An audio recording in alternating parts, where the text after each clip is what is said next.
প্রথমেই সবাইকে জানাই শুভ মকর সংক্রান্তি ও পৌষ সংক্রান্তির শুভেচ্ছা ও অভিনন্দন। হ্যালো বন্ধুরা, welcome back to my channel. কেমন আছো তোমরা সবাই? আশা করি ভালো আছো, আমিও অনেক ভালো আছি। সবাইকে গুড মর্নিং। এখন বাজে ভোর 5:30। তাড়াতাড়ি উঠে গেছি, বাড়িতে পুজো আছে, তারপরে বিকেল থেকে পিঠে শুরু হয়ে যাবে। তো চলো ওঠা যাক। ঘুম থেকে উঠে দেখলাম আমার আগেও মা উঠে গেছে। মায়ের অনেক কাজ সারা হয়ে গেছে। আমি ঘুম থেকে উঠে নিজের বিছানাটা গিয়ে ভালো করে গুছিয়ে নিলাম। তারপর সকাল সকাল স্নান সেরে নিয়েছি। স্নান সারার পরে কিন্তু ভীষণ ঠান্ডা লাগছে। তো চলো এবারে ফুল তুলে নিয়ে আসা যাক। তো আমি একটা পরিষ্কার থালা নিয়ে নিয়েছি, আর এখানে দেখতে পাচ্ছ 3টে সর্ষে ফুল আছে। আর এইটা আমাদের ফুলের একটা বাগানই বলতে পারো। আমাদের ঘরে ঢুকতেই এই ফুল গাছগুলো দেখা যায়। তো এখান থেকে অনেক ফুল তুলে নিয়েছিলাম, পুজোর জন্য অনেক ফুল লাগবে। কিছু কিছু ফুল আছে থোকা গাঁদা, আর কিছু কিছু আছে চুটকি গাঁদা। আমার তো খুবই ভালো লাগছে, এক থালা ভর্তি। আর এই যে আমার মা ঠান্ডা একদম জমে গেছে। আর এখানে আলপনা দেওয়া হয়েছে। আমাদের বাড়ির উঠোনটায় অনেক সবজি গাছ বসানো হয়েছে, আর যেইটুকু জায়গা ছিল সেইটুকুতে আলপনা দেওয়া হয়েছিল। একটু উবড়ো খাবড়া, বাট ম্যানেজ করে নিতে হবে না।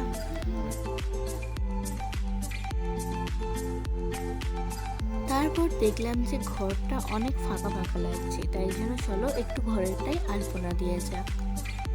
সত্যি বলতে আমি অত সুন্দরভাবে আলপনা দিতে পারি না, যেমন পেরেছি মা লক্ষ্মীর পায়ের ছাপগুলো আমি ফুটিয়ে তুলেছি। তখন বাজে 7:30টার কাছাকাছি। তখন বামুন ঠাকুর চলে আসে আর পুজো শুরু হয়ে যায়।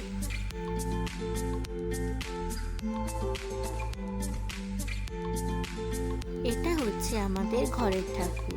আগে মা ঘরের ঠাকুরটা পুজো দিয়ে দিয়েছে, তারপরে বাইরে পুজো শুরু হয়ে গেছে।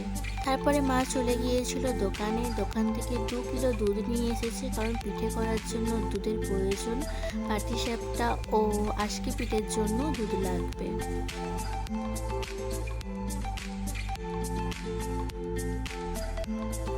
আমি এখানে দুধটা বসিয়ে দিয়েছি।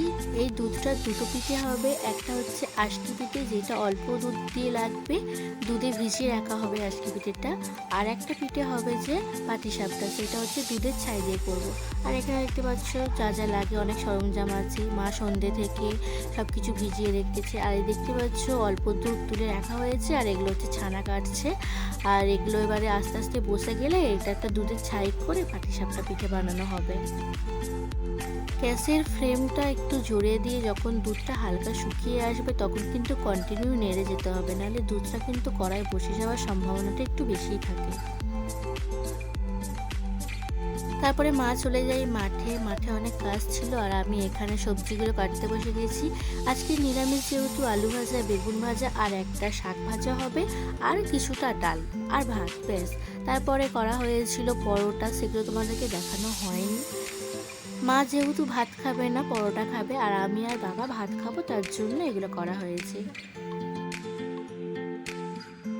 এখানে সব রান্না কমপ্লিট হয়ে গেছে। তারপরে আমি স্নান টান তো সকালে করে নিয়েছিলাম, তাই জন্য খেয়ে নিয়েছিলাম। তারপরে মা মাঠে থেকে আসতে এখানে চালের গুঁড়ো করতে মা বসে যায়, আমি নারকেল করতে বসে যাই, কারণ আমাদের বাড়িতে এখন অনেক পিঠে হবে, তাই জন্য আমরা তাড়াতাড়ি করে আয়োজন করছি। তোমাদের বাড়িতে কী কী পিঠে হয়েছে অবশ্যই কিন্তু কমেন্টে জানিয়েছি। আর এখানে ছিল 4টে নারকেল, মানে 4টে নারকেল ভেঙে একটা পিস হয়েছে। আর এখানে আমি নারকেল কুড়তে বসে গিয়েছিলাম। সত্যি বলতে নারকেলের মালাগুলো খুবই ছোট ছিল, তাই জন্য একটু কষ্ট হচ্ছিল নারকেল কোড়াতে। তাও যা হোক ভাবে আমি কুড়ে নিয়েছিলাম।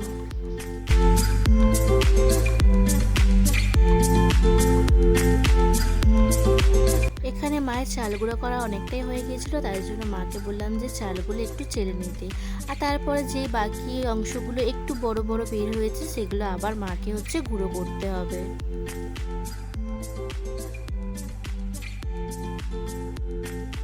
সেই দুধটা দেখো কতটা ঘন হয়ে গেছে। গ্যাসের ফ্লেমটা একটু লো করে দিয়ে বসে রাখা হয়েছিল।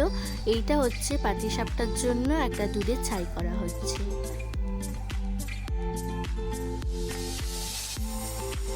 লাস্ট পর্যন্ত আমাদের দুধের ছাই একদম কমপ্লিট। দেখি কেমন লাগছে অবশ্যই কিন্তু জানিও। এটা দুধের ছাই, আর এটা নারকেলের ছাই। একটা পাটিসাপটা হবে, একটা নারকেল পিঠে হবে। আর এখানে চাল গুঁড়ো, তারপরে বিউলির ডাল বাটা, অনেক কিছু আছে। আর এখানে হচ্ছে জল বসানো হয়েছে, কারণ নারকেল পিঠে ঠাসা করা হবে। কিছুটা নুন দিয়ে জলটা ফুটতে দেওয়া হয়েছিল, তারপরে চালের গুঁড়ো দিয়ে কড়াতেই ভালো করে মাখিয়ে নিয়ে আস্তে আস্তে লাবি নেওয়া হয়েছিল। তারপরে ঠাসা করে যেরকমভাবে নারকেল পিঠে করে সেরকমভাবে নারকেল পিঠে করতে হবে। চলো তোমাদেরকে দেখিয়ে দিচ্ছি। ডোটা ঠিক এইভাবে করবে, বেশি নরমও না বা বেশি শক্ত করবে না। তারপরে কিছুক্ষণ এইভাবে রেখে দিলে বেশি ভালো হয়। একটা ভিজে গামছা দিয়ে তার উপরে রেখে দিলে কিছুক্ষণ বলতে 10 থেকে 15 মিনিট রেখে দিলে ডোটা আরও খুব সুন্দরভাবে মসৃণ হয়। এখন বাজে 2:30 বা সামথিং 3টে বাজে। এখন আমরা প্রথমে নারকেল পিঠে করতে বসে গিয়েছি। লাস্টে যখন নারকেল পিঠে বানানো হয় তখন অতটা এনার্জি থাকে না যে অত সুন্দরভাবে ডিজাইন করার জন্য, তাই জন্য প্রথমে নারকেল পিঠে করতে বসে গিয়েছি। চলো নারকেল পিঠে পুরো ভিডিওটা তোমাদেরকে দেখাচ্ছি।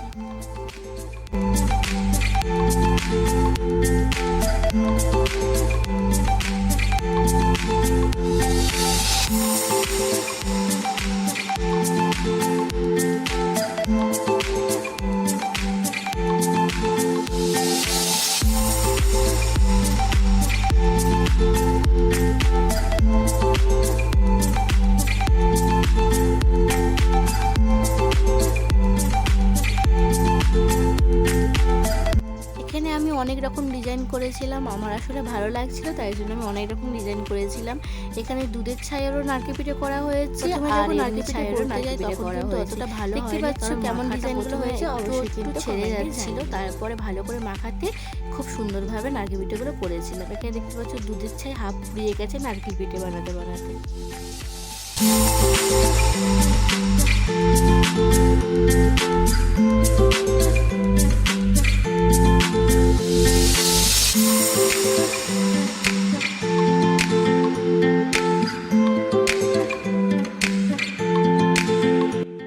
এখানে আমাদের নারকেল পিঠে বানানো একদম কমপ্লিট হয়ে গেছে। দেখতে পাচ্ছ নারকেল পিঠেগুলো কতটা প্রিটি হয়েছে। তো কেমন লাগছে অবশ্যই কিন্তু কমেন্টে জানিয়ে যাবে, একদম ভুলবে না কমেন্ট করতে। আর এখানে হচ্ছে নারকেল পিঠেগুলো ভাপাতে দেওয়া হয়েছিল। প্রথমে গ্যাসে করে নিয়েছিলাম। আর এখানে মা আশকি পিঠের জন্য হচ্ছে গুলেছিল চালের গুঁড়ো বা ময়দা, কিছু একটা হবে, অতটা বুঝতে পারছি না। তারপর এখানে 1 চামচ করে নিয়েছিল আর পিঠের যে খোলাটা হয় সেটাতে দিয়েছিল। আশকি পিঠেগুলো কিন্তু খুবই সুন্দর হয়েছিল। আমি সত্যি বলতে না তেমন একটা পিঠে খাই না, আমি কয়েকটা পিঠে খেয়েছিলাম। নারকেল পিঠে 2টো, আশকি পিঠে 1টাও খাইনি, খেয়েছিলাম সরু চাকলি 1টা, ব্যাস, আর কোনো পিঠে আমি খাইনি। আর দেখতে পাচ্ছ আজকে পিঠেগুলো কতটা ফুলেছে, আর এগুলো হচ্ছে দুধে ভিজিয়ে রাখা হচ্ছিল। তারপরে এখানে হচ্ছে 1 কাপ করে নিয়েছিল, এটা হচ্ছে সরু চাকলির জন্য গোলা হয়েছিল। সরু চাকলির গোলা আলাদা, আজকে পিঠের গোলা আলাদা। পিঠের যে এতটাই ঝম্প সেটা হচ্ছে সববারেরই বুঝতে পারে। তো সবাইকে আজকের গুড নাইট। কালকের সকালবেলা তোমাদের সাথে রিভিউ শেয়ার করছি। সবাইকে গুড মর্নিং। আর তোমরা সবাই কেমন আছো? আশা করি ভালো আছো। আর এটা হচ্ছে পিঠে পুলির বাসি দিন। তো বাসি পিঠে কার কার খেতে ভালো লাগে অবশ্যই কিন্তু কমেন্টে জানাবে। তো দেখতে পাচ্ছ আমরা একটা থালাতে সব পিঠে সাজিয়ে নিয়েছিলাম। তো অনেক পিঠে হচ্ছে করা হয়েছিল, সেগুলো আমরা সাজাতে ভুলে গিয়েছিলাম। আর এটা হচ্ছে দুধের চাই। তো পিঠের ভিডিওটা কেমন লাগলো অবশ্যই কমেন্টে জানিও। নেক্সট ব্লগ তোমাদের সাথে শেয়ার করছি। টাটা।